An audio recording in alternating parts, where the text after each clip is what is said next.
Alright, this is part B of section 5. This is going to go by very fast because we're writing in equations. We're no longer having to graph.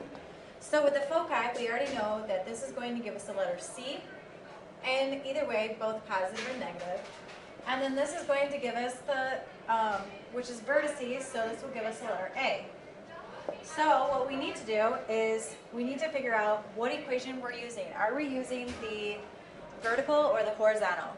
And if you look at your graphs in your packet, the vertices that have the number, then the 0, is where the x squared comes first. So this is the equation we're using. And this would be a horizontal graph. And so now we just fill it in. So we have a squared.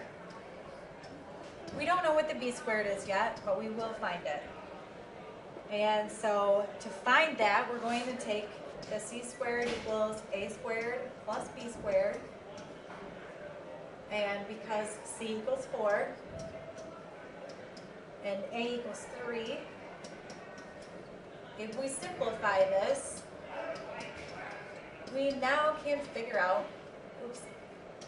what b squared is. So b squared is 7, and you don't need to figure out what b is. They're not asking that. They want to know what b squared is. So we're going to put that here. We're going to change this to a 9.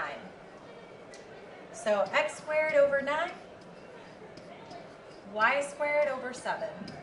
And because it's a hyperbola, the minus sign.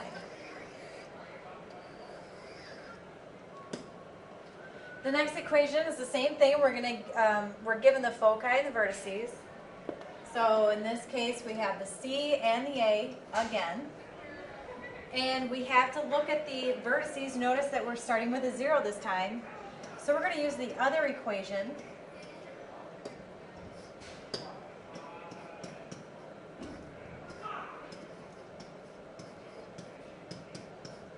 And we're going to plug in our 7 here. And I'm going to go ahead and simplify that. 7 squared is 49. We don't know what the b squared is yet, and so we need to use the c value to figure that out. C is 12. A is 7.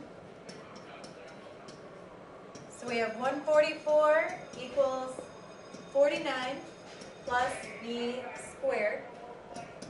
And if we solve for b squared, we get 95 equals b squared. And so all we have to do is put that right here. And now we have our equation.